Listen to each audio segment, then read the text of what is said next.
Alors, c'est bon. Alors, quelques médias d'intérêt. Alors, vous connaissez peut-être d'ailleurs, j'en sais rien, les définitions de l'insuffisance rénale aiguë. L'insuffisance rénale aiguë, globalement, ça repose sur deux biomarqueurs qui sont le débit urinaire et la créatinine plasmatique.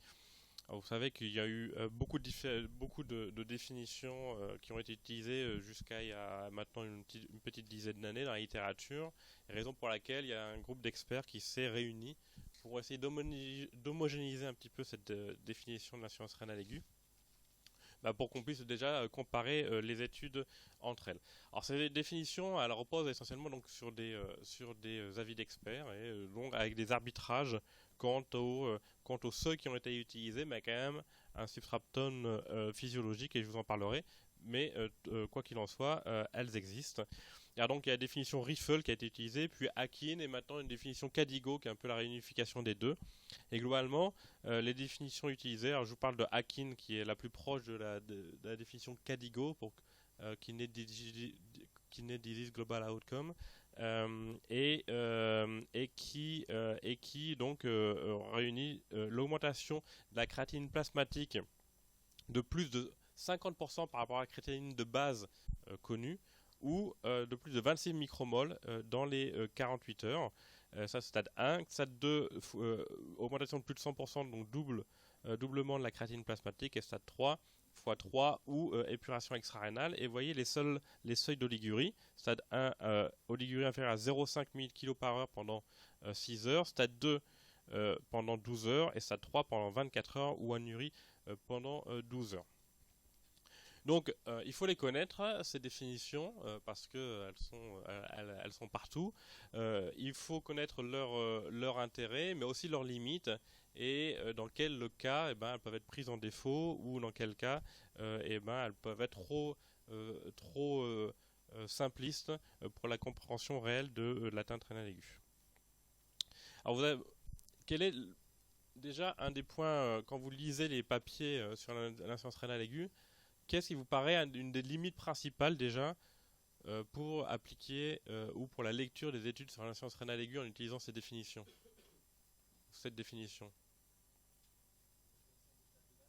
Voilà. Hein, la connaissance de la créatinine de base qui est parfois, alors nous en réanimation chirurgicale, elle est parfois un peu plus connue parce qu'on peut parfois avoir un bilan préopératoire, mais quand même de nombreux cas dans lesquels la créatinine de base est pas connue ou récemment pas connue et pour lesquels on peut être en difficulté pour estimer sa créatinine de base. Et il y a beaucoup d'études probablement qui sont fausses parce que l'estimation de la créatinine de base est très problématique. Alors ensuite, je vais vous parler de l'agression rénale aiguë, parce que le cours c'est agression rénale aiguë ou atteinte rénale aiguë et insuffisance rénale aiguë. Alors là, il y a un peu plus de flèches et de couleurs. Vous voyez que tout à l'heure, les deux biomarqueurs dont je vous ai parlé pour définir l'insuffisance rénale aiguë étaient donc la diurèse et la créatinine plasmatique, qui sont des marqueurs de... Qui sont des marqueurs de quoi? Fonction. Des marqueurs de fonction rénale et de fonction particulièrement laquelle? De fonction glomérulaire. De fonction glomérulaire rénale, la créatine plasmatique, on en reviendra un petit peu tout à l'heure, qui est le marqueur le plus utilisé parce que le plus connu, le plus facilement accessible, on en reparlera un petit peu tout à l'heure. Mais il y a deux choses qu'on n'explore pas avec cette définition, c'est la fonction tubulaire, d'accord, et ensuite l'agression ou l'atteinte tubulaire ou l'atteinte rénale. Et donc là, j'aurais dû enlever le cœur, là, je ne sais pas ce qu'il fait, là, je me suis trompé de diapositive, mais globalement vous avez la fonction rénale qui est estimée par la créatine plasmatique ou le débit de filtration glomérulaire qu'on peut calculer ou estimer parfois. D'autres biomarqueurs qui peuvent être utilisés comme la cystatine C. Mais il y a aussi des biomarqueurs d'agression rénale aiguë et d'agression rénale, aiguë ou chronique d'ailleurs, certains que vous connaissez depuis longtemps. Là, je vous ai marqué les biomarqueurs d'agression, par exemple glomérulaire, la microalbuminurie. Vous savez bien que chez le diabétique, par exemple, un des premiers marqueurs d'augmentation de la perméabilité glomérulo-capillaire, c'est l'apparition d'une microalbuminurie puis d'une albuminurie. Et enfin, des marqueurs d'agression tubulaire, qui sont l'objet d'une littérature abondante, riche et de niveau inégal ces dernières années, mais en tout cas qui sont probablement des bons marqueurs d'agression tubulaire, c'est-à-dire de dommages tubulaires pour certains d'entre eux. Là, je vous ai mis quelques exemples: Kim1, NGAL, IGF-BP7, TIM2. Vous avez déjà entendu parler de ces biomarqueurs ou pas? Qui l'a à disposition ou les doses dans son service actuellement? Ouais, donc ça reste très marginal. NGAL? Personne n'a prescrit ou déjà vu un NGAL circulant? Enfin, circulant, pas circulant, mais circulant dans son service. Bon. Donc vous comprenez que la fonction, l'agression et le dommage peuvent être en effet relativement séparés, en tout cas de manière artificielle. Et ça a été résumé dans la RFE, c'est le seul moment où j'en parlerai, mais il y a un référentiel formalisé d'experts qui vient d'être publié par la SRLF et la SFAR, et dans lequel sont reprises en tout cas expliciter en introduction un petit peu la terminologie qui peut être un peu déroutante parfois, et notamment parce qu'il peut y avoir des amalgames ou des défauts ou des défauts en tout cas une perte d'information liée à la traduction de la terminologie anglo-saxonne. Et voyez, et donc dans cette RFE en introduction est explicité les termes d'agression rénale aiguë, qui pourrait être la traduction de kidney attack dans la littérature anglo-saxonne, atteinte rénale aiguë, acute kidney damage, et acute kidney injury, pour lequel injury pourrait être traduite comme agression, mais donc vous avez vu, la définition ne repose que sur des marqueurs de fonction. Donc, la traduction française serait plutôt insuffisance rénale aiguë. Alors une kidney attack, par exemple, une agression rénale aiguë, quel genre d'agression rénale aiguë connaissez-vous?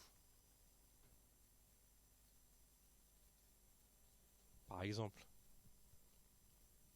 Pas besoin d'exhaustif, hein, juste une.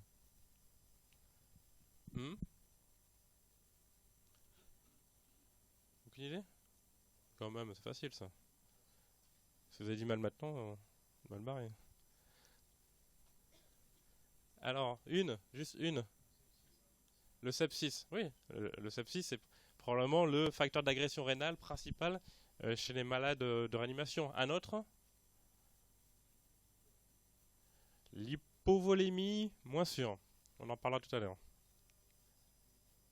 Oui. Un médicament néphrotoxique. Quoi d'autre?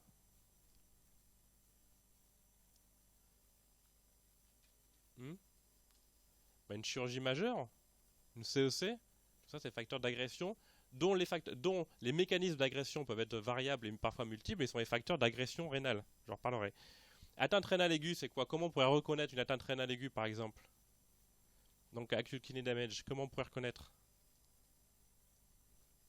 Docteur Boutin. Oh la vache, merde, il connaît mon nom. Hein?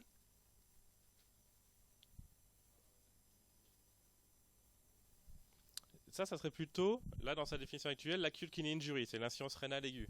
Et c'est pour ça que c'est compliqué, parce que la terminologie anglo-saxonne est prête à confusion un petit peu. Non, mais l'atteinte rénale aiguë, ça serait, en effet, alors ça inclut ça aussi, ça inclut, parce que vous voyez que ce rond-là est inclus dans celui-là, donc ça pourrait être une insuffisance rénale aiguë. Mais là où je voulais en venir, c'est par exemple, justement, c'est l'élévation des biomarqueurs d'agression rénale, de NGAL, l'apparition de microalbuminurie, l'élévation de Kim1, etc., qui peuvent être des marqueurs d'agression rénale aiguë, qui peuvent être associés à une insuffisance rénale aiguë, mais pas forcément. C'est clair ça ou pas? Alors, est-ce que vous connaissez un exemple facile d'agression, ou d'atteinte, rénale aiguë, claire, dans lequel on m'ampute 50% de mes néphrons, sans pour lequel il y ait d'insuffisance rénale aiguë? En tout cas, normalement, il ne devrait pas y en avoir. Hein? Une néphrectomie? Oui, exactement. Une néphrectomie. Moi, si vous m'enlevez un de mes deux reins, pour un don vivant par exemple, m'enlevez un des deux reins, je ne vais pas avoir d'insuffisance rénale aiguë. Pourtant, on peut considérer que vous m'avez enlevé quand même une partie non négligeable de mes néphrons, et donc j'ai une atteinte rénale aiguë. C'est clair ou pas? D'accord? Alors pourquoi j'ai pas d'insuffisance rénale aiguë quand on m'a enlevé la moitié de mes reins? Et donc pourquoi j'ai pas forcément d'insuffisance rénale aiguë quand j'ai une agression rénale aiguë ou une atteinte rénale aiguë? Hein? Pardon? Voilà, parce que j'ai une réserve fonctionnelle, j'ai une réserve néphronique. Ah, je suis désolé, ça passe mal encore, c'est pas grave. La réserve néphronique fonctionnelle, c'est quoi? Eh ben justement, c'est ça, c'est que j'ai des reins, des glomérules, des néphrons en excès, en excès par rapport à la fonction nécessaire. Alors pourquoi j'ai des néphrons en excès? Ben justement, pour pouvoir subvenir aux agressions rénales qui vont survenir dans la vie. Et une des agressions principales, c'est la sénescence. Avec la sénescence, avec l'âge, et ben, je vais perdre des néphrons progressivement. C'est pour ça que plus on est âgé, plus on a de facteurs de risque, plus on a un risque élevé d'avoir une altération de la fonction rénale. Pourquoi? Parce que j'ai ma réserve fonctionnelle qui est amputée. Qui a déjà vu un polytraumatisé ici? D'accord? Qui a déjà vu un brûlé? Ouais, c'est pas mal. Un brûlé, moi, si je me casse, si j'ai pas d'autres facteurs d'agression, là, que j'ai un gros traumatisme, à combien va être mon débit de filtration glomérulaire? À combien il est là déjà maintenant? Mon débit de filtration glomérulaire? À peu près. Hum?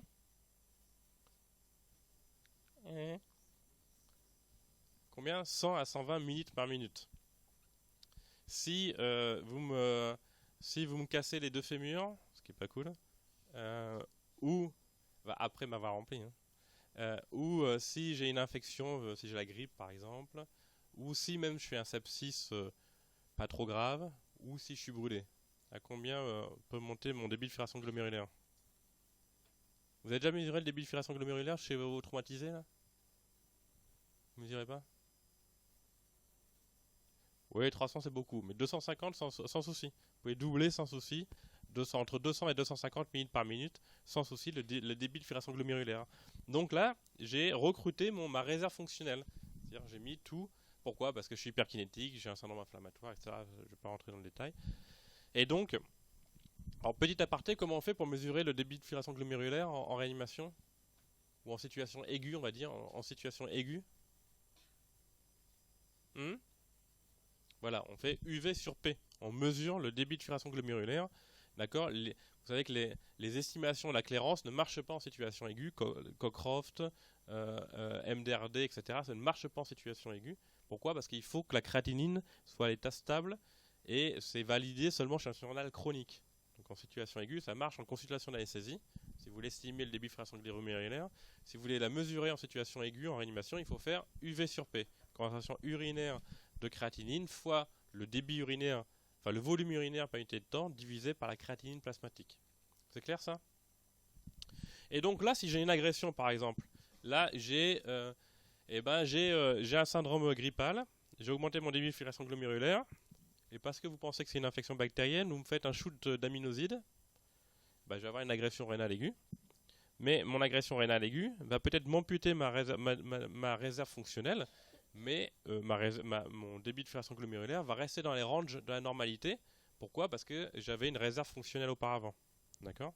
Par contre, si je pars déjà d'une fonction rénale plus altérée, c'est-à-dire en gros j'ai 75 ans ou 80 ans, ou je suis diabétique, ou vous m'avez déjà fait, ou j'ai déjà fait un sepsis, ou j'ai déjà eu des aminosides dans les jours précédents, j'aurais déjà peut-être une réserve fonctionnelle amputée et avoir la même agression, le même degré d'agression, là va entraîner une altération notable du débit de filtration glomérulaire. Alors vous allez me dire, si j'avais mesuré UV sur P entre là et là, je l'aurais détecté déjà cette agression rénale, mais j'aurais pas été, c'est-à-dire que dans ma définition, il y a l'augmentation de la créatinine plasmatique ou la baisse du DFG. Mais c'est-à-dire que la créatinine plasmatique, en d'autres termes, la créatinine plasmatique normale, je peux avoir une agression rénale aiguë et avoir baissé fortement mon DFG.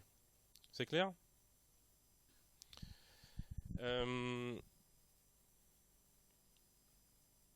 Donc là, je peux mesurer, si je passe de 100 à 150, par exemple, en gros, si vous avez un brûlé de 25 ans ou un traumatisé de 25 ans qui a 100 de DFG, c'est pas normal. il ne devrait pas avoir 100 de débit de filtration glomérulaire. D'accord? Il devrait être à 200 ou 250. Et c'est pour ça que tous les jours, il faut mesurer votre débit de filtration glomérulaire. Et je reviendrai après sur pourquoi la créatinine plasmatique n'est pas suffisante. Alors pourquoi on s'intéresse à ça, à l'agression rénale aiguë? Pourquoi? Alors vous allez me dire, à 100 ml de clairance, ça suffit largement. Oui, c'est certain. Mais c'est un marqueur de gravité. C'est-à-dire que c'est le marqueur que quelque chose est en train de se passer, que le patient subit une agression. Si c'est une agression que vous avez déjà identifiée, tant mieux. Si c'est une agression que vous n'avez pas encore identifiée, comme un sepsis nosocomial par exemple, eh ben, ça sera un signal d'alarme. Et on sait que avoir une agression rénale aiguë, c'est associé à la mortalité. Et que clairement, aussi, on le sait maintenant, c'est que les patients qui subissent une agression rénale aiguë importante ne récupèrent pas totalement leur fonction. Ça, il y a plein d'études qui sortent actuellement. Et vous voyez, dans cette étude-là, le fait de baisser son DFG de 80 autour de 35 de médiane dans un groupe de patients assez âgés, vous voyez, qui étaient suivis dans les 5 ans suivants, et ben les patients ne redevenaient pas à leur DFG de base. Il y avait une amputation, vous avez amputé leur réserve fonctionnelle, et donc clairement on peut vivre avec ça, mais si jamais une deuxième ou une troisième agression rénale surviennent, et ben là vous amputez fortement la réserve fonctionnelle. Et donc, pour faire une insuffisance rénale aiguë, il faut quoi? Il faut une agression, une atteinte rénale, des comorbidités, de la génétique, ça on n'en parlera pas parce qu'on ne peut pas y faire grand chose, mais l'agression, eh ben, celle qu'on voit le plus souvent chez nos patients, eh ben, c'est la chirurgie lourde et le sepsis, j'en parlerai après. Alors dans la chirurgie lourde, il y a des facteurs de risque qui sont identifiés, qui à l'échelle individuelle sont difficiles à mettre en application parce que finalement, il y a beaucoup de patients qui ont ces facteurs de risque. Mais vous voyez que clairement, les populations très à risque, c'est la chirurgie. Alors pour la chirurgie non cardiaque, je parlerai de la chirurgie cardiaque après. Pour la chirurgie non cardiaque, c'est la chirurgie intrapéritonéale. Le fait d'avoir une insuffisance rénale de base, comme je vous l'ai dit tout à l'heure, forcément, ça augmente le risque d'avoir une diminution palpable du débit de filtration glomérulaire. Et le fait d'avoir une insuffisance hépatocellulaire, de l'acide, une insuffisance cardiaque, la chirurgie d'urgence, l'âge, l'hypertension, le diabète. On va me dire des facteurs de risque qui sont assez connus, assez évidents, mais qui doivent vous inciter à prendre toutes les précautions chez ces malades-là, parce que vous savez que c'est ces malades-là qui sont à risque de faire une insuffisance rénale aiguë post-opératoire. Ensuite, l'autre chirurgie très à risque, c'est la chirurgie cardiaque. Et la chirurgie cardiaque, le facteur de risque principal en chirurgie cardiaque, c'est la durée de la CEC. D'accord? Et vous voyez que globalement, pour les CEC, ici, c'est la probabilité d'insuffisance rénale aiguë après CEC, et ici leur durée. Et globalement, pour une CEC qui est inférieure à 100-120 minutes, et globalement pas, sauf événements notables, genre une thrombose artérielle ou veineuse, rénale, etc. Globalement, le risque n'est pas augmenté. Mais par contre, au-delà de 120 minutes, eh ben, le risque d'insuffisance rénale aiguë augmente avec la durée de la CEC. Les facteurs associés, les facteurs explicatifs sont multiples. Vous savez lesquels c'est ou pas? J'en ai parlé. Pourquoi les malades sous CEC font plus d'insuffisance rénale?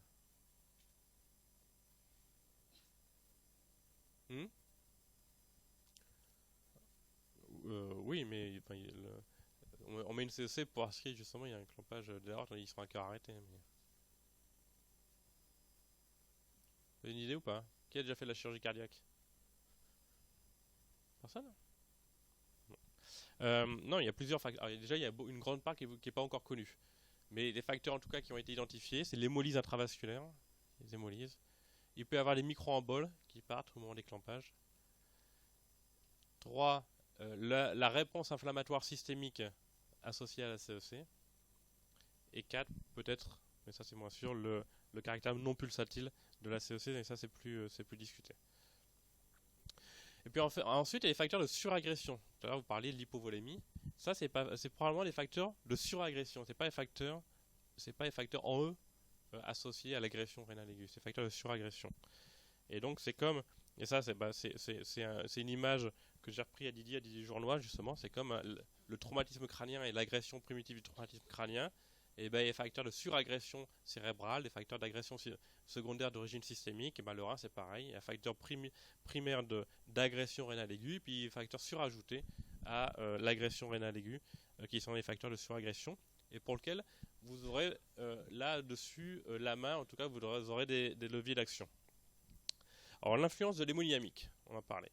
Alors globalement, quand je m'intéresse à l'insuffisance rénale, à la fonction rénale, c'est quoi ma démarche intellectuelle, et vous me corrigerez si c'est pas la vôtre, j'ai une insuffisance rénale aiguë, je veux augmenter mon débit cardiaque ou ma pression artérielle moyenne pour augmenter le débit sanguin rénal, parce que j'ai des arguments qui me laissent à penser que peut-être mon rein est mal perfusé, d'accord? J'ai de l'oligurie ou mon patient est hypotendu, marbré, il y a peut-être une hyperlactatémie.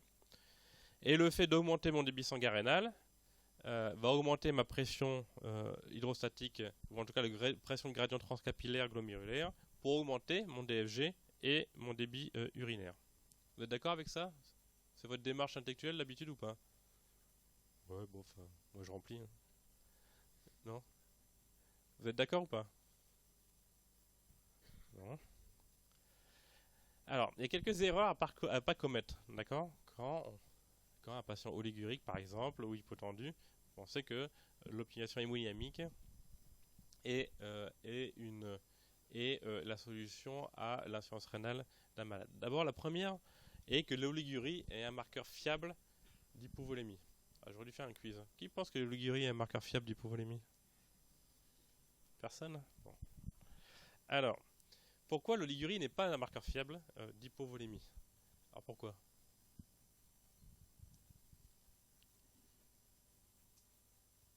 Pourquoi?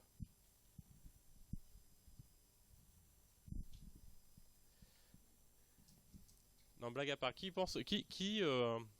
inconsciemment, et vous pouvez voir, il n'y a aucune honte à avoir, et là vous êtes détendu, qui utilise l'oligurie comme marqueur d'hypovolémie? Vous pouvez le dire, tout le monde le fait, donc je serais inquiet s'il n'y en avait aucun de vous qui le faisait. Hein?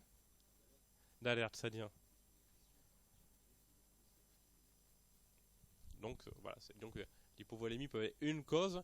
Est-ce que c'est une cause fréquente? Non, vraiment pas. Alors tout dépend, ça j'y reviendrai après, tout dépend du contexte. Mais clairement chez les malades de réanimation, non. Alors, petite illustration, déjà qui va vous familiariser entre les rapports hémodynamiques rénaux. Donc, pourcentage du débit cardiaque qui rentre dans le rein, combien? 20%, donc on va dire à peu près 1 litre par minute. Le DFG, vous m'avez dit tout à l'heure, normal, 100 ml par minute. La diurèse, normale, aux alentours d'1 millilitre par minute. Donc vous voyez qu'entre, déjà, le débit sanguin rénal et la diurèse, il y a un facteur 1000. Donc imaginez, je ne vais pas vous rentrer, parce que là pour le coup je vais vous noyer, et on n'a pas le temps, dans les facteurs de régulation qui interviennent entre le débit sanguin rénal et la diurèse. Déjà, entre le débit de filtration glomérulaire et la diurèse. D'accord? Il y a déjà un facteur 100. Donc, de manière assez intuitive, il est facile de comprendre que l'oligurie est un très mauvais marqueur, un facteur 1 à 1000 du débit sanguin rénal. Chez les malades de réanimation, ça je vais aller assez vite, on sait qu'il y a plein de malades de réanimation qui sont oliguriques et qui n'ont pas de diminution de leur débit de filtration glomérulaire. Pourquoi? Parce que l'oligurie est en partie dépendant des facteurs neuro-hormonaux d'activation intrarénale du système nerveux sympathique, du système rénine-angiotensine, aldostérone, etc., qui est très activé chez les patients de réanimation. Et donc, les patients ont d'autres facteurs largement prépondérants par rapport à l'oligurie, à l'hypovolémie, expliquant leur oligurie. Est-ce que, par exemple, là c'est une petite étude qu'on a fait, on a regardé si les patients oliguriques en réanimation, le fait qu'ils soient en antinatriurèse, alors normotendu oligurique, le fait qu'ils soient en antinatriurèse est un facteur prédictif de réponse au remplissage. En gros, est-ce que c'est un marqueur fiable d'hypovolémie en réanimation? La réponse est non. Entre c'est pas la bonne. Bon, globalement, vous allez me croire, c'est pas la bonne diapo. Entre les patients qui étaient répondeurs au remplissage et ceux qui ne l'étaient pas, la natriurèse était exactement identique. L'air sous la courbe ROC de la natriurèse était à 0,5. C'est-à-dire que globalement, la natriurèse, l'antinatriurèse n'est absolument pas un bon marqueur d'hypovolémie pour la même raison, parce que vous pouvez avoir des modifications de l'hémodynamique intrarénale qui sont complètement indépendantes de l'hémodynamique systémique, qui sont la conséquence juste de l'hémodynamique, de l'agression rénale, tout simplement. Un autre exemple que vous connaissez bien, par exemple, qui sont des malades qui sont pas hypovolémiques, qui sont clairement pas hypovolémiques, mais avec une antinatriurèse, c'est les insuffisances cardiaques ou les syndromes hépatorénaux, par exemple. D'accord ? D'autres exemples. Et vous voyez que quand on les remplissait, alors certains augmentaient leur débit urinaire, d'autres augmentaient leur débit cardiaque, mais globalement, seulement un tiers des malades augmentaient leur débit cardiaque. Donc la plupart des malades en réanimation ne sont pas précharge dépendants. D'accord, une fois qu'ils ont été les réanimés les 4 ou 6 premières heures. Et par contre, certains augmentaient leur natriurèse, mais probablement indépendamment de l'épreuve de remplissage. Un autre exemple qui illustre le mauvais indice qu'est l'oligurie pour la réponse en remplissage chez les patients qui étaient obèses, là, qui étaient opérés sous célioscopie. Et vous voyez que ces malades-là, ils sont toujours oliguriques. Et le fait de les randomiser en recevant soit 10 000 kg par heure de cristalloïdes en péropératoire ou 4 000 kg par heure, vous voyez, ne changeait absolument pas ni la diurèse pér- et post-opératoire immédiate, ni la créatine plasmatique. Ce qui montre bien que l'oligurie n'est pas un très bon marqueur, ni d'hypovolémie, ni de débit de fluorescence glomérulaire. Et en petit aparté, ça c'est la physiologie. Juste quand je monte la pression artérielle à un malade qui a une fonction rénale qui est normale, c'est normal qu'il augmente sa diurèse, sa natriurèse induite par l'hyperpression. Ça, tous les malades doivent répondre comme ça. Quand ils ne répondent pas, c'est juste qu'ils ont une insuffisance rénale, tout simplement. Hein, c'est la physiologie. La natriurèse est le principal régulateur de la volémie chez le sujet sain. Et donc, quand j'ai une augmentation de la pression artérielle, la réponse de l'organisme est d'augmenter la natriurèse pour diminuer la volémie et faire baisser la pression artérielle. D'accord ? La pression artérielle est très régulée, donc ça c'est un phénomène normal. On le voit bien chez les patients neurolésés par exemple, les neurolésés à qui on augmente la pression artérielle, ils pissent plus de sodium. Alors, tout le monde dit que c'est le syndrome de perte de sel d'origine cérébrale, pas du tout. C'est juste que vous faites pisser du sel à votre malade, et donc après ils sont un peu hypovolémiques parce que c'est le but de l'augmentation de la natriurèse. Ils sécrètent de la DH, ils font l'hyponatrémie. Mais c'est une réponse physiologique, complètement physiologique. Ça n'a rien à voir avec une origine cérébrale, c'est une réponse rénale qui est complètement physiologique. Alors l'erreur numéro 2, quand on parle d'hémodynamique et de rein, c'est de penser que la même pression artérielle moyenne s'applique à tous les malades. Alors globalement, vous êtes anesthésiste en périopératoire, vous savez que, vous savez pas, j'en sais rien, qu'il y a peu de données qui permettent de cibler une pression artérielle moyenne dans la littérature en mettant en face le risque d'insuffisance rénale aiguë. Et ça, une de ces rares études-là, une cohorte nord-américaine, Walsh, dans l'anesthésologie en 2013, il a regardé tout simplement l'association entre la pression artérielle moyenne et le risque d'insuffisance rénale péropératoire. Alors, c'est pas du tout interventionnel, donc on ne peut pas faire de lien de causalité, mais ce qui permet, un peu comme la ligurie, ça vous l'a dit justement, c'est un facteur d'alerte. Mon patient ne pisse pas ou pisse moins, je dois m'interroger sur ce qui se passe. Est-ce qu'il est hypovolémique? Rarement, c'est possible, mais est-ce qu'il commence un nouveau CF6? Est-ce qu'il est congestif au contraire, où il a une destination cardiaque, etc. Donc, ça va être un facteur d'alerte. Je n'ai pas dit qu'il ne fallait pas vous préoccuper de l'oligurie, hein. C'est un très bon facteur d'alerte, un facteur pronostic. C'est pas, et loin s'en faut, un marqueur d'hypovolémie. D'accord? Peut-être parfois il faudra le remplir, parfois non. Et l'hypotension c'est pareil, c'est un facteur d'alerte qu'il faudra corriger, mais il faudra trouver surtout la cause de l'hypotension et le symptomatique a peu de chances d'être... voilà.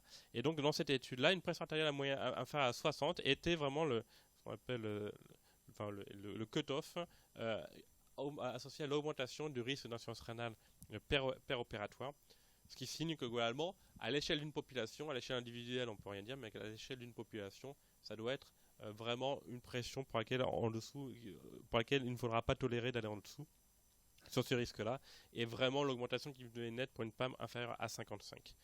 Et quand on regardait l'association avec la durée de cette hypotension-là, vous voyez que le fait d'avoir une pression artérielle à 55 et d'autant plus qu'elle était prolongée, augmentait le risque d'insuffisance rénale.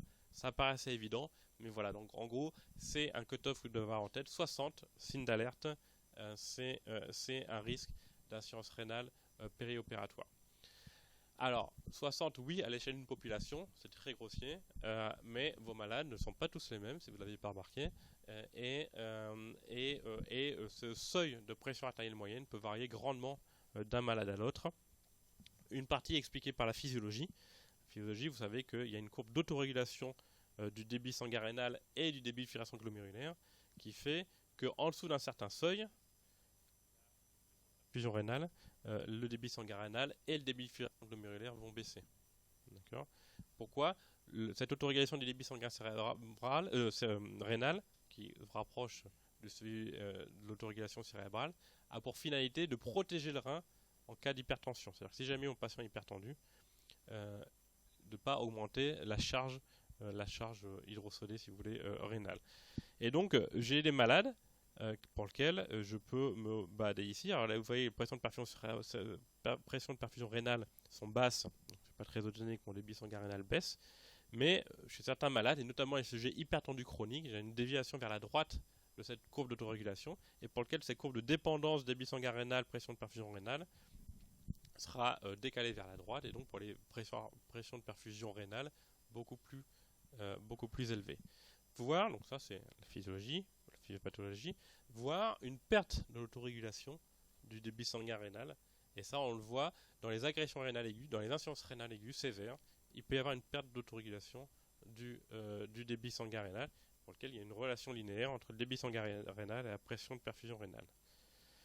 Là, c'est un exemple, c'est une vieille étude, Keller, qui est internationale en 87. Oui, il faisait un choc hémorragique. Il faisait un état de choc. Je me souviens plus si c'était d'abord l'hémorragie ou pas. Je crois que c'était une hémorragie. Un état de choc à des chiens. Et vous voyez donc la créatine plasmatique et la clairance chutaient.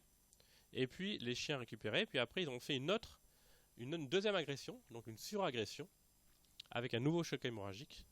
Et vous voyez que ici, il y a ceux qui n'ont pas eu de l'agression, continuaient de s'améliorer et d'essayer de tenter de récupérer leur fonction rénale, et les autres altéraient leur récupération. Et surtout, quand on regardait le débit, l'autorégulation, vous voyez que ceux qui avaient subi la deuxième agression perdaient leur autorégulation rénale, leur autorégulation du débit sanguin rénal après la deuxième agression. Vous connaissez peut-être cette étude-là, sepsis-PAM, donc patient en choc septique qui était randomisé à deux niveaux de pression artérielle, 65-70 ou 80-85, en titrant la noradrénaline. Et dans le sous-groupe de patients, donc mortalité globale des sepsis, pas de différence. Dans le sous-groupe de patients qui avaient une hypertension artérielle chronique, les patients qui avaient été randomisés dans le groupe pression artérielle 80-85 avaient moins d'insuffisance rénale nécessitant une épuration extra-rénale. D'accord ? Donc c'est une analyse en sous-groupe, dans les essais randomisés, mais en tout cas, ce qui a du sens, ça colle avec la physiologie, c'est-à-dire que les pressions de perfusion rénale plus élevées sont nécessaires à maintenir une DFG chez les patients qui ont une hypertension artérielle chronique, il faut l'avoir en tête. Alors ici dans randomisé, c'est grossier, hein, c'est comme toutes ces grosses études randomisées, on prend tous les malades, on fait 65-70 versus 80-85. C'est un signal qui est important. Pour sortir ça dans un essai randomisé, vous savez que dans les essais randomisés, il y a plus de chances qu'ils soient négatifs que positifs. Globalement, ça veut dire que c'est quand même rassurant. Mais cette autorégulation et ce seuil peut être très variable d'un malade à l'autre. Et parce qu'il y a hypertendu et hypertendu, il y a hypertendu équilibré, hypertendu sous trithérapie, quadrithérapie versus hypertendu sous monothérapie qui est bien équilibré. Et donc encore une fois, il y a parfois nécessité de titrer en fonction de chaque malade. Et là, alors une première étude assez physiologique, c'est l'étude de KB qui avait regardé l'index d'irrésistivité intrarénale, qui est un biomarqueur, on va dire assez grossier, mais bon, qui marche pas trop mal, des résistances intrarénales, intravasculaires rénales. Et vous voyez, les auteurs, dans les patients septiques, avaient augmenté la noradrénaline 65, 75 et 85. Vous voyez que la plupart des malades baissaient leur index de résistivité rénale en montant la noradrénaline de 65 à 75, ce qui suggère qu'ils augmentaient la conductance ou qu'ils diminuaient les résistances vasculaires intrarénales en montant la noradrénaline. Par contre, quand ils montaient au-delà, entre 75 et 85, et ben, l'effet était très variable. D'autres études, là, une autre, pas des patients septiques, mais passés en post-chirurgie cardiaque, et les auteurs avaient fait la même chose, titré la noradrénaline, 60, 75 ou 90, et regarder l'hémodynamique rénale, débit sanguin rénal, délivrance rénale en oxygène, résistance intravasculaire rénale et débit de fluorescence glomérulaire. Et vous voyez que la plupart des malades, pas tous, mais la plupart des malades, augmentaient leur débit sanguin rénal et leur DFG en passant de 60 à 75, et de 75 à 90, et ben certains l'augmentaient, certains restaient constants, voire certains diminuaient leur débit sanguin rénal et leur DFG. Ce qui veut dire qu'il faut relativement individualiser la pression artérielle à vos malades. Alors comment on fait? Eh ben, déjà en fonction, clairement il y a la stratification en fonction de la comorbidité qui est l'hypertension artérielle, et deux, clairement un malade qui montre des signes d'insuffisance rénale, qui est plus oligurique, qui augmente sa créatinine plasmatique en post-opératoire, et ben, il faudra titrer la pression artérielle pour voir si vous n'êtes pas en dessous de son seuil d'autorégulation, et voir s'il ne faut pas monter la pression artérielle, au moins en chirurgie cardiaque, et enfin en post-op de chirurgie cardiaque et chez le patient septique. Vous pouvez vous guider du Doppler, mais ça sera insuffisant. Donc ce que j'ai appelé, je sais plus, voilà, c'est le Renal Norepinephrine Challenge, c'est-à-dire qu'il faut challenger le rein à sa pression de perfusion. Oui.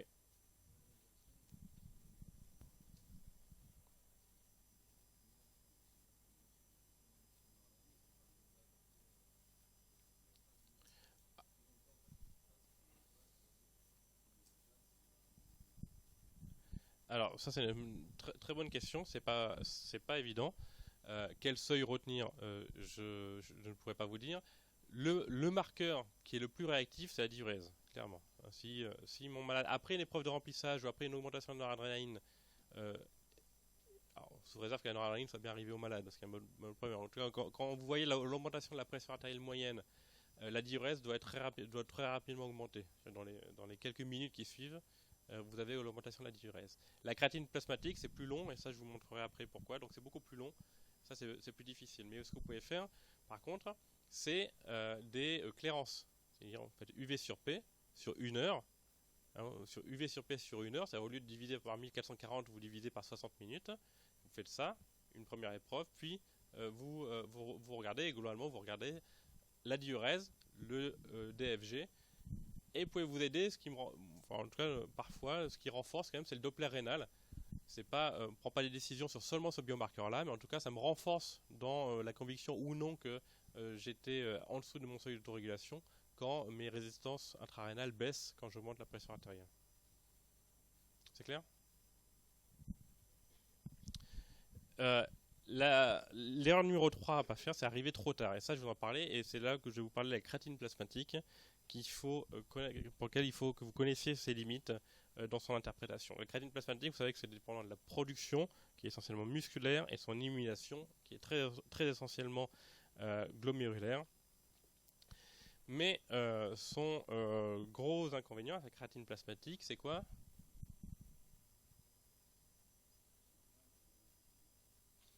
Donc oui, ça dépend donc de l'âge. Alors même chez un même malade, on va dire chez un patient donné. En effet, donc d'être très musclé comme moi, c'est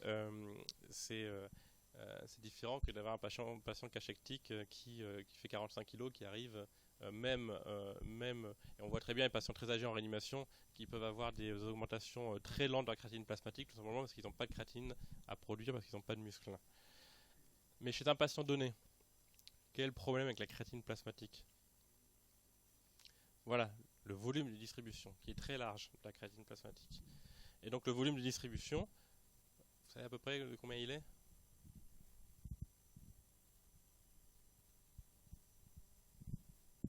À peu près 60% du poids du corps, donc il est très large. Et donc en d'autres termes, la créatinine plasmatique sera dépendante de la production, de l'élimination, mais aussi de l'équilibre entre les volumes de distribution.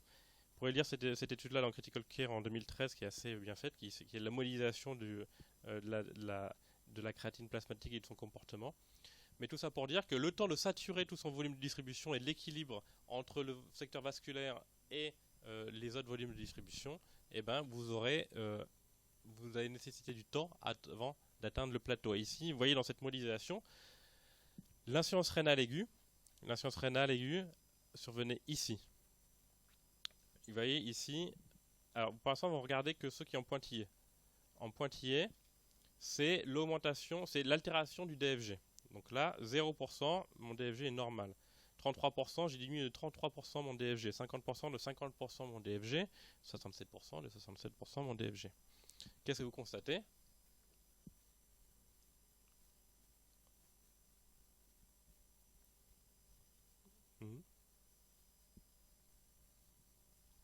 Écartez-vous, prêt à choquer. Qu'est-ce que vous constatez? Allez, il suffit de lire le... Eh bien qu'il faut du temps pour que la créatinine atteigne un plateau et arrête de monter.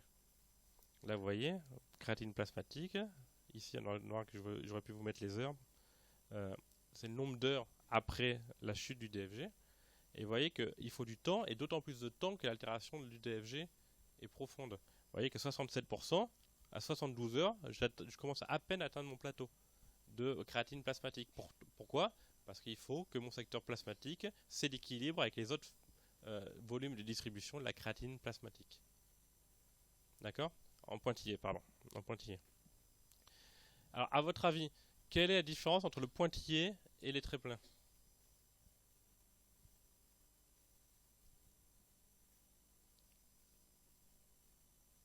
J'ai entendu. Le remplissage. Pourquoi? Alors, quelle est l'explication? Comment vous l'interprétez? Simple, il n'y a pas de piège. Vous avez augmenté le volume de distribution, vous avez rempli avec des cristalloïdes, en l'occurrence ici, vous voyez, c'est facile, c'est marqué, infusion cristalloïde, 1 litre par heure pendant 6 heures. Et qu'est-ce que vous constatez? Deux choses. C'est que, quelle que soit la baisse du DFG initiale, eh ben, la créatine plasmatique a baissé initialement. Tout simplement parce que vous avez hémodilué la créatine plasmatique. Et donc la créatine plasmatique, dans les premières heures qui suit un état de choc, si vous remplissez le malade, eh ben, vous allez être pris à défaut, vous avez toutes les chances d'avoir une baisse, quelle que soit la baisse du DFG, une baisse de la créatine plasmatique. Puis secondairement, ça monte, toujours pareil, mais vous voyez que ça monte moins. Pourquoi? Parce que le volume de distribution a été augmenté. Donc vous avez deux choses, vous avez une élévation retardée de la créatine plasmatique, et deux, vous pouvez avoir une sous-estimation de l'altération du DFG si vous prenez en compte que la créatine plasmatique, parce que vous avez augmenté son volume de distribution. Et donc là, quand vous voyez, là par exemple, et je sais que j'ai certains de mes anciens internes ici, je leur disais à la visite, quand l'argument me dit la fonction rénale continue de se dégrader parce que ma créatine plasmatique est passée de 180 à 220, je lui dis non, elle ne continue pas de se dégrader, n'est-ce pas? Elle dit non, elle s'est dégradée il y a 3 jours, sauf que vous voyez, sauf qu'elle ne récupère pas, elle n'a pas récupéré, la fonction rénale ne récupère pas, c'est-à-dire que vous n'avez pas atteint, vous avez toujours la même pente d'augmentation du débit de filtration glomérulaire, mais la fonction rénale ne continue pas de se dégrader, elle s'est dégradée il y a 3 jours, juste le malade ne récupère pas sa fonction rénale. Voire parfois, c'est pour ça que c'est important que vous affichiez les courbes de créatine plasmatique, vous pouvez parfois constater que la pente s'infléchit, et donc parfois que le débit de filtration glomérulaire peut réaugmenter alors que la créatine plasmatique monte encore un petit peu, mais elle monte moins qu'elle ne montait les jours précédents. D'accord? Et c'est pour ça que c'est important de mesurer l'UV sur P, parce que vous aurez une estimation réelle du débit de filtration glomérulaire. D'accord? Parce que, encore une fois, quand vous voyez la créatine plasmatique qui monte, c'est pas forcément. Et ça serait quoi l'erreur? Du coup, c'est quoi la conséquence? Vous allez me dire, oui, c'est bien beau tout ça, mais c'est quoi la conséquence?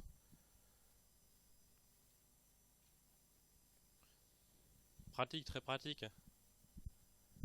Et bah, c'est de pas nous dire de iatrogénie. Si vous savez très bien que, ma fonction rénale est exactement la même aujourd'hui qu'elle ne l'était hier, ça n'a rien d'aller remplir le malade, essayer de faire des épreuves thérapeutiques peut-être qui vont mener à une accumulation de hydrosodé de manière inutile parce que votre fonction rénale est la même qu'il y a 3 jours. Et juste, vous voyez l'augmentation de la créatine plasmatique qui se poursuit parce que la fonction rénale s'est dégradée il y a 3 jours.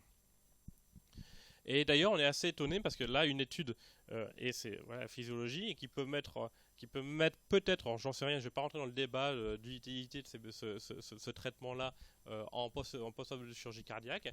Il y a des vasodilatateurs rénaux, phénoldopam, qui est un agoniste dopaminergique. Et les auteurs dans cette étude-là disaient ben, on va s'y prendre très très tôt, on va s'y prendre dès que la créatine plasmatique est au stade 1 de Cadigo. C'est-à-dire qu'à la montée, la créatine plasmatique a monté de 50% à créatine péropératoire. Avec en CEC, les malades sont souvent hémodilués, ils ont souvent eu le priming, voire du remplissage pér- et post-opératoire. Et clairement, bah, toujours pour les mêmes raisons, l'insuffisance rénale, elle ne survient pas en post-opératoire en général, elle survient en péropératoire pendant l'agression rénale. Et donc le fait même même le fait de cibler une altération précoce de la fonction rénale, c'est-à-dire dès le stade 1 de Cadigo, en fait déjà en fait une reconnaissance tardive de l'agression rénale aiguë. Et vous voyez qu'en moyenne, ou en médiane, pardon, le traitement était débuté 32 heures après la sortie du bloc opératoire. Et donc en gros 32 heures après la réelle survenue de l'insuffisance rénale qui était pair et post-opératoire toute immédiate. Les patients ils ont pas une insuffisance rénale en CEC 32 heures après. D'accord. Mais ce qui est tout simplement lié à l'évolution, à la cinétique naturelle de la créatine plasmatique en post-opératoire.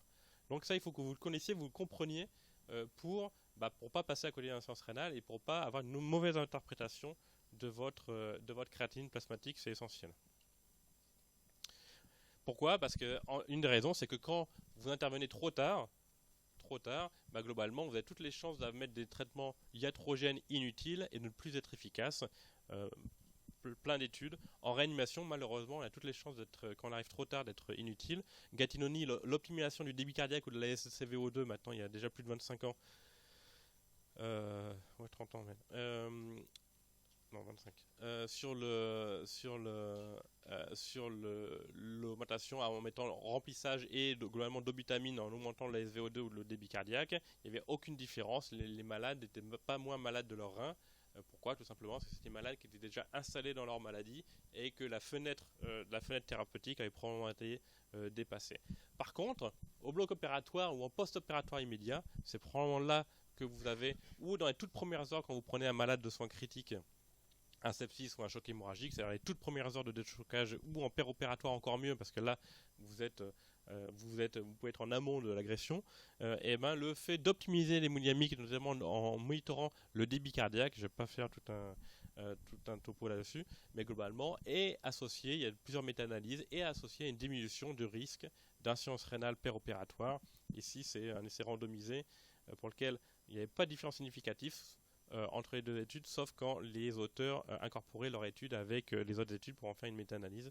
Et donc, bon, peut être discutable la façon dont ils faisaient l'optimisation, mais globalement, il y a quand même pas mal d'arguments qui laissent à penser que l'optimisation péropératoire sur le monitorage du débit cardiaque en chirurgie lourde diminue le risque d'insuffisance rénale post-opératoire.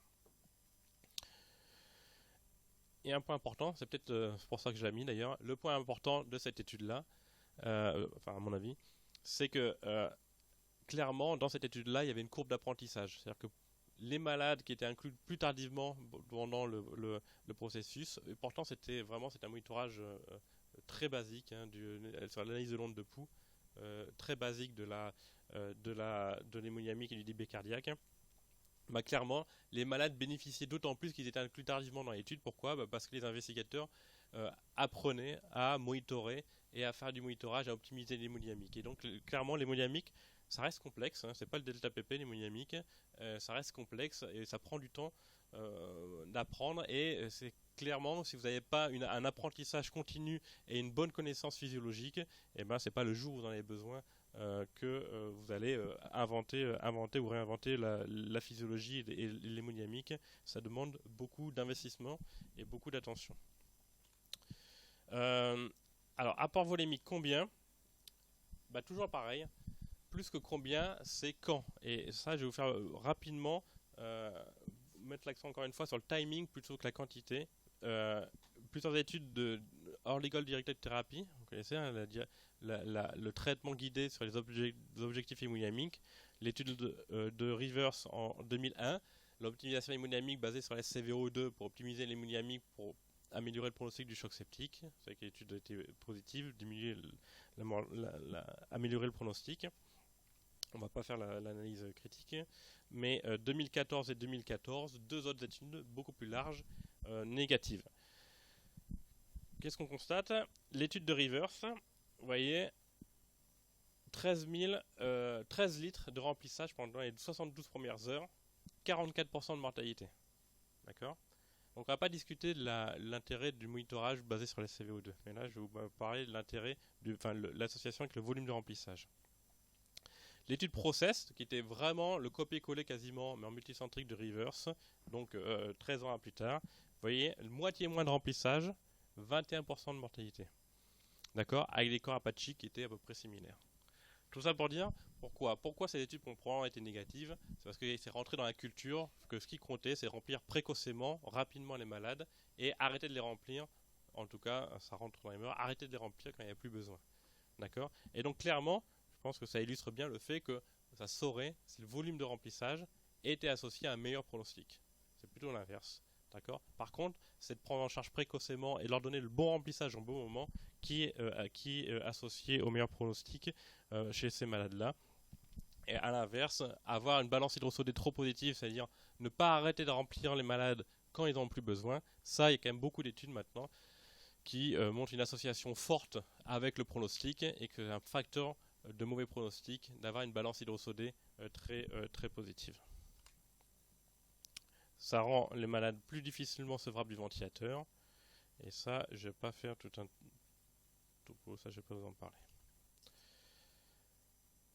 Et toujours la même balance, la balance hydrosodée associée pronostic. Clairement, une erreur aussi à ne pas commettre, ça serait négliger l'impact de la congestion veineuse. On dit tout à l'heure l'oligurie comme facteur d'hypovolémie. C'est largement autant un marqueur de congestion veineuse et donc d'hypervolémie ou en tout cas de congestion veineuse, pas toujours d'hypervolémie, mais de congestion veineuse chez les malades de soins critiques. La PVC clairement n'est pas un facteur prédictif de la réponse à remplissage, sauf quand elle est très basse. Un malade qui est très PVC inférieur à 2 chez un malade ventilé, clairement, et toutes les chances qu'il augmente son débit cardiaque, ce n'est pas un facteur, mais un bon marqueur de la congestion veineuse, c'est-à-dire de l'adéquation entre la volémie et la compliance cardiaque. Et si votre PVC est élevé, forcément, la pression dans la veine cave inférieure sera élevée, parce que le retour veineux dépend de ce gradient entre la pression dans les veines périphériques et le débit cardiaque. Donc, avoir une PVC élevée, c'est un marqueur de congestion veineuse. Il ne faut pas avoir un chiffre de PVC en tête, mais globalement, ce que je dis souvent aux étudiants, c'est d'avoir la PVC la plus basse possible chez mon malade. C'est-à-dire que ce qui est important, c'est les variations intra-individuelles de la PVC chez mon malade avec la réanimation, plus que la valeur absolue.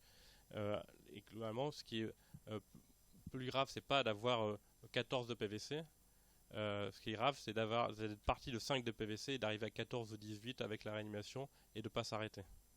D'accord? C'est clair ou pas? Voilà, et il y a des études physiologiques anciennes qui montrent que quand le rein est très sensible à la congestion veineuse, quand j'augmente la pression veineuse rénale, je baisse la perfusion rénale, je baisse mon débit sanguin rénal et je mets mon malade en antinatriurèse. Tiens, il pisse plus, il est en antinatriurèse juste parce qu'il est congestif et pas du tout hypovolémique, au contraire. Dans le sepsis, l'étude qu'on avait faite avec Didier Payen quand j'étais chef de clinique chez lui, dans le sepsis, on a trouvé une association, une relation entre la pression veineuse centrale moyenne pendant les 24 premières heures et le risque d'agression rénale aiguë. Vous voyez, alors il y a un intervalle de confiance qui est large. Encore une fois, je vous répète, il n'y a pas de chiffre, il n'y a pas de cut-off de PVC. Mais regardez les PVC, c'est les variations de PVC. Et un malade qui augmente beaucoup sa PVC, c'est que vous avez atteint les limites de sa compliance cardiaque, on va dire, et vous le mettez à risque de congestion veineuse.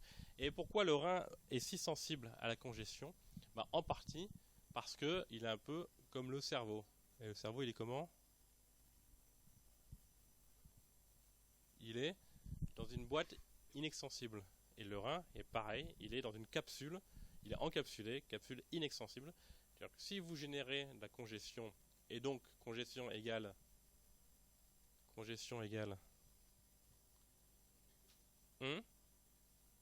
congestion égale œdème.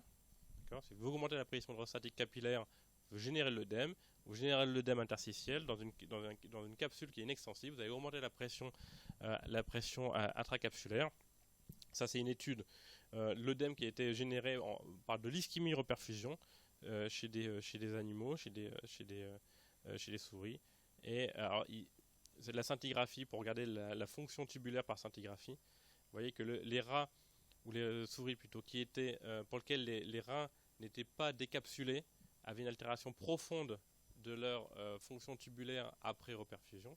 Par contre, quand on décapsulait le rein, on laissait le rein s'expandre, et ben cette dysfonction tubulaire, cette agression tubulaire était prévenue par la décapsulation, montrant, je ne dis pas qu'il faut décapsuler les reins, mais c'est juste l'illustration de l'importance de la congestion et de l'œdème interstitiel pour le rein. Et l'erreur numéro 5, c'est ce que je vous disais tout à l'heure, c'est que penser, c'est l'hémodynamique, c'est souvent l'arbre qui cache la forêt.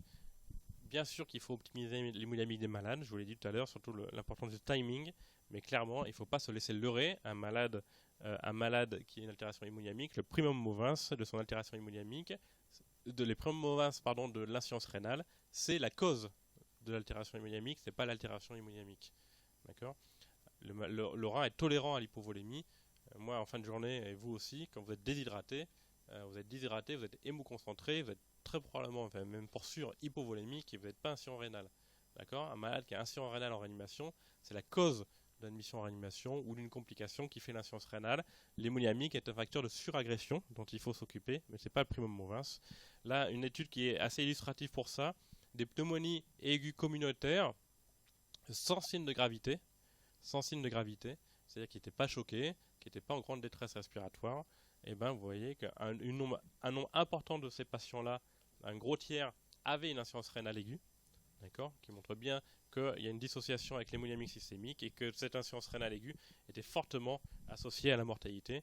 Et donc clairement, le traitement de la néphropathie septique, c'est le contrôle du sepsis. N'espérez pas traiter une insuffisance rénale aiguë si vous n'avez pas les bons antibiotiques ou si vous n'avez pas le bon traitement chirurgical ou radiologique par exemple d'un sepsis chez un patient qui a un sepsis ou un choc septique. Ça je vais pas vous en parler.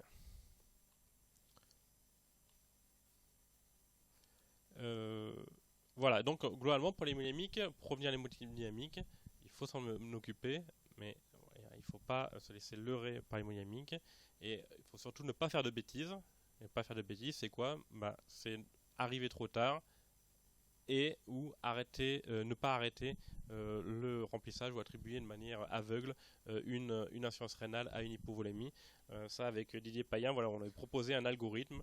Ça peut l'adapter à souhait, mais l'avantage, c'est d'avoir une démarche structurée de prise en charge et de raisonnement en face d'un patient qui est oligurique ou qui a une insuffisance rénale et qui incorpore le contexte et la situation. Alors, vous me parliez tout à l'heure de l'hypovolémie. Probablement le meilleur contexte, le meilleur facteur d'hypovolémie, c'est le contexte. C'est sûr qu'un patient qui est oligurique, en choc hémorragique, ou qui a une fistule digestive qui donne beaucoup, ou qui est très déshydraté, qui a un goût de chaleur, etc., clairement, le remplissage ou qui est sous diurétique au long cours, clairement, il est déshydraté, il est hypovolémique. D'accord ? Donc le contexte est majeur. Mais si jamais il n'y a pas une réponse franche après un premier challenge, vous n'allez pas tuer un malade, en effet, en lui donnant 500 ml de cristalloïdes, clairement. Donc un challenge, et si vous avez un doute, vous faites un challenge, il va repisser ou augmenter son débit de filtration glomérulaire très rapidement. S'il ne le fait pas, il faut investiguer plus que ça. Il faut monitorer et il faut trouver la cause de cette insuffisance rénale. Par contre, si vous le faites 10 fois par jour, ou même 5 fois par jour, 500 ml ou 1 litre de remplissage, au bout de la journée, ça va commencer à poser des problèmes. Alors, apport volémique pour le rein, quelle soluté ? Clairement, qui a déjà vu un flacon de Voluvène ? Encore ? Mais en vitrine ou... Non, je suis provocateur. Mais vous savez que les HEA quand même ont un haut degré de suspicion sur leur néphrotoxicité. Néphrotoxicité sur la néphrose osmotique, qui était vrai avec les HEA d'ancienne génération, qui est vrai avec les HEA de nouvelle génération, qui est probablement aussi un facteur de suragression rénale. On en parlait, ça survient chez les patients qui ont probablement une insuffisance rénale établie.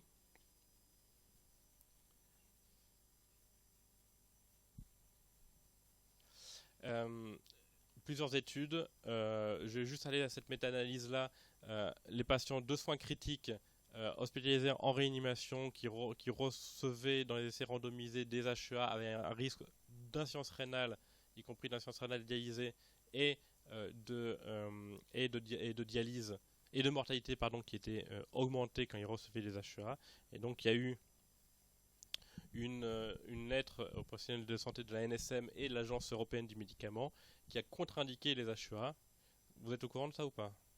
Maintenant, contre-indiquer les HEA, globalement chez tous les patients qui sont à risque d'impuissance rénale, c'est-à-dire tous les patients atteints de sepsis, tous les patients brûlés, les patients qui ont une insuffisance rénale déjà ou sous épuration extra-rénale, chez tous les malades de réanimation, les patients déshydratés. Pourquoi? Parce qu'ils sont d'autant plus à risque de néphrose osmotique, et aussi parce qu'il y a une suspicion d'association avec des troubles de la coagulation chez les patients en cas de coagulopathie sévère. Donc globalement, en réanimation, on voit plus d'HEA. Il reste le débat en chirurgie lourde et au bloc opératoire. Est-ce qu'il faut encore faire des HEA? Je ne vais pas rentrer dans ce débat-là, mais au moins que vous sachiez ça. Les cristalloïdes. La néphrotoxicité potentielle des cristalloïdes.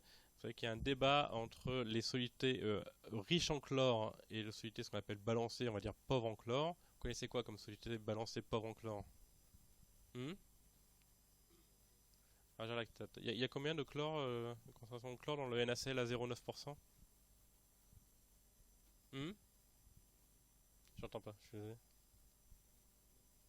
Dans un litre? Oui, en millimol, ça fait 9 grammes de sel. Ça fait combien de chlore? C'est quoi une chlorémie normale? La chlorémie d'un patient, c'est combien? 105, ouais. 110, ça commence à être élevé. 105, c'est combien la concentration en chlore du NaCl à 0,9%? 154, pas mal. 154.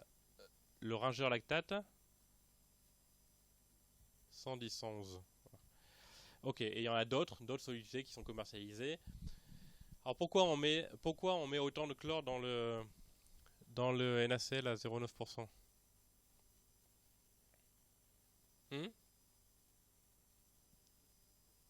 Ouais, très bien, c'est l'électronégativité de la solution, et donc il faut autant de cation que d'anion, et donc on met autant, vu qu'on veut un soluté qui est isotonique, hein, le principe c'est qu'on veut un soluté isotonique pour la réanimation hémodynamique, un soluté isotonique, et donc il nous faut 150, à peu près 150 mecs de sodium, ou 140, on va dire entre 140 et 150, et autant d'anion. Et donc soit on met du chlore, et ben si on ne veut pas mettre de chlore, on met autre chose. Et donc on peut mettre soit du chlore, un petit peu moins de chlore, mais un autre anion pour maintenir l'électroneutralité. Par exemple, c'est dans le rangeur lactate. Combien il y a de lactate dans le rangeur lactate? Ouais, 28. 28, mais c'est un peu isotonique les rangeurs lactate, donc c'est un petit peu isotonique quand même. C'est un peu plus isotonique que le NaCl, enfin c'est beaucoup plus hypotonique que le NaCl à 0,9%. Donc il y a d'autres solutés, on va pas rentrer dans le détail, qui sont là, mais qui ont remplacé le lactate par d'autres anions, le gluconate, l'acétate, dont il faut que le patient puisse se débarrasser, qu'il puisse métaboliser pour maintenir l'électronégativité. Donc juste, je vais vous donner une petite... je sais pas s'ils ont d'autres cours là-dessus ou pas, de Didier sur... Bon, moi j'allais vite. Mais globalement, on sait que le chlore est vasoconstricteur rénal. Ça, il y a des études animales et humaines qui montrent que quand on donne une charge en chlore, on active le feedback tubo-glomérulaire, on vasoconstricte l'artériole afférente, et donc on baisse le débit sanguin rénal. Alors c'est une baisse qui est transitoire, avec un resetting rapidement, mais en tout cas de manière transitoire, il y a une baisse du débit sanguin rénal. Et ce qu'on sait aussi, c'est que cette baisse de débit sanguin rénal va leurrer le rein et va entraîner justement aussi une antinatriurèse, une antidiurèse. On sait que les malades, si vous mettez 1 litre de ringeur lactate versus 1 litre de cristalloïd, on va mettre plus de temps à se débarrasser du litre, 1 litre de ringeur lactate et 1 litre de NaCl à 0,9%, on va mettre plus de temps à s'en débarrasser du fait de cette antinatriurèse et cette antidiurèse. Est-ce que ça a des conséquences, hormis cela, conséquences sur la fonction rénale en réanimation? Très discuté. Une étude, je vais simplement vous montrer celle-là, une étude avant-après australienne, Australie-Nouvelle-Zélande, pour laquelle les auteurs avaient banni d'une année à l'autre l'utilisation de solutés riches en chlore, donc banni ou quasi banni l'utilisation du NaCl à 0,9% et de l'albumine 5% contient plus de chlore, et avaient observé entre les deux périodes, donc étude avant-après, une baisse de l'incidence rénale aiguë. Et les mêmes auteurs, il me manque mêmes auteurs, je suis désolé, il y a une diapo qui a sauté. Mêmes auteurs ont fait une étude randomisée en cluster, dans à peu près la même population, qui a été publiée l'année dernière, une étude split. Ils randomisaient entre les solutés balancées, donc ringeur acétate ou ringeur lactate, plasmalite ou ringeur lactate, versus NaCl à 0,9%, et on n'a pas retrouvé ces données-là. Alors, globalement, il y a plein de critiques possibles de cette étude-là, mais en tout cas, globalement, pour l'instant, il n'y a que des études observationnelles qui suggèrent une association entre l'utilisation de solutés riches en chlore, donc le NaCl à 0,9%, et la dysfonction rénale en réanimation. Par contre, il n'y a pas d'essai randomisé qui confirme cette étude-là, donc une question qui reste globalement en suspens. Ce qui est sûr, par contre, si vous perfusez de gros volumes de NaCl à 0,9%, vous allez induire une hyperchlorémie, vous allez induire une acidose hyperchlorémique, ça c'est certain, et avec une question sur la conséquence rénale. Les agressions rénales secondaires, donc on a parlé de l'altération hémodynamique, et aussi les néphrotoxiques. Les néphrotoxiques, parmi ceux que vous utilisez fréquemment, sont les aminosides. Alors les aminosides, comment on les administre les aminosides pour limiter leur néphrotoxicité? On n'en met pas, ça c'est vrai aussi. Alors, c'est une des façons. C'est-à-dire, et donc, comment vous faites en pratique?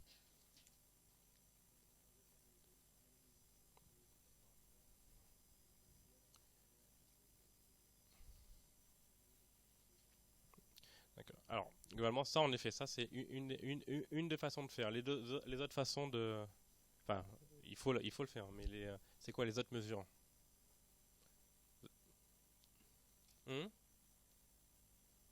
Alors, je pense qu'il y en a une que je pense qui est vraiment rentrée dans les pratiques, que tout le monde le fait, sauf parfois un petit peu les cardiologues. Hmm. 3 jours, même moins. En effet, c'est traitement de courte durée et dose unique journalière. Une fois par jour. Et on fait les traitements de courte durée. Même 3 jours, c'est long. Alors pourquoi? C'est quoi le problème des aminosides? C'est que c'est une toxicité justement qui est cumulative. C'est cumulative. Vous voyez, ça rentre, les aminosides, ça rentre dans la cellule tubulaire rénale par ce canal là qui s'appelle la cubuline, et qui va avoir une toxicité tubulaire comme elle a une toxicité d'ailleurs sur les cellules des bactéries qu'elle veut tuer, une toxicité ribosomale. Et ce canal est saturable. C'est-à-dire qu'une fois qu'il est saturé, eh ben, vous n'allez pas augmenter la concentration intratubulaire des aminosides. Par contre, si vous réexposez le rein aux aminosides une fois qu'il a été désaturé, eh ben, vous allez entretenir l'accumulation intratubulaire, intraribosomale des aminosides. Donc c'est une toxicité qui est cumulative, d'accord. Et donc ce qui compte, on dit c'est le résiduel. En fait, c'est plutôt l'air sous la courbe, parce que si vous avez une insuffisance rénale et donc avec les aminosides qui vont rester à des taux très élevés pendant parfois on a une insuffisance rénale, même à une injection on peut avoir des taux très élevés pendant 48 heures voire plus, et ben c'est cette saturation constante du récepteur qui va faire le lit de la toxicité. Alors, il y a des études, ça c'est une étude qu'on avait fait à la HGP, qui montrent que les aminosides, clairement, et la vancomycine sont probablement des facteurs, encore une fois, de toxicité cumulative, de suragression rénale. Les patients qui sont à haut risque d'insuffisance rénale aiguë, parce que c'est des patients qui sont hospitalisés pour endocardite et qui subissent une agression chirurgicale qui est la CEC, et ben le fait d'avoir reçu des aminosides ou des vancomycines dans les 24 heures qui précédaient, ou 48 heures, était associé, après ajustement, à un risque d'insuffisance rénale post-opératoire. Donc clairement, les aminosides, moi c'est compliqué l'utilisation des aminosides en réanimation. On sait très bien qu'il y a la volonté d'épargner au maximum des antibiotiques à plus large spectre et qu'il y a une angoisse qui est parfois justifiée de passer à côté d'une bactérie multirésistante, notamment d'une BLSE, qui fait qu'on fait beaucoup d'aminosides. Je trouve même si on en fait moins longtemps, on en fait quand même chez beaucoup de patients en réanimation. Gardez en tête quand même que c'est un médicament qui est potentiellement néphrotoxicité. Donc on fait des traitements courts, dose unique journalière et on monitore les concentrations pour en limiter la toxicité. Et ben c'est tout. Voilà, j'en ai fini pour ce cours-là. Est-ce que vous avez des questions ?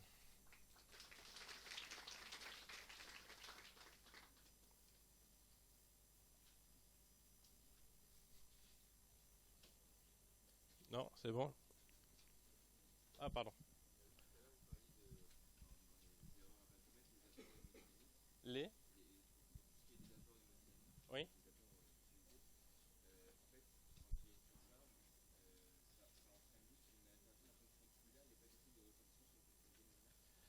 Alors, si, parce que il y a aussi une altération.